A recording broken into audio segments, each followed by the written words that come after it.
Pokiaľ ide o zvýšenie dôveryhodnosti súdnictva, sudkyň a sudcov, osobne sa nazdávam, že je to plne v rukách len sudkyň a sudcov. Tam nikto nedokáže s tým nič urobiť, iba samotné súdnictvo.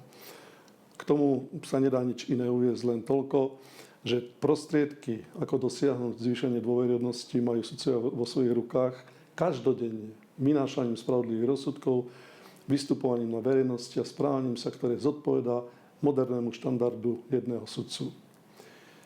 Ak budeme hovoriť o efektívnej justícii, ktorá koná bez zbytočných prieťahov, tak musím povedať otvorene, že žiadna efektívna justícia nikde, v žiadnej krajine nie je lacná záležitosť.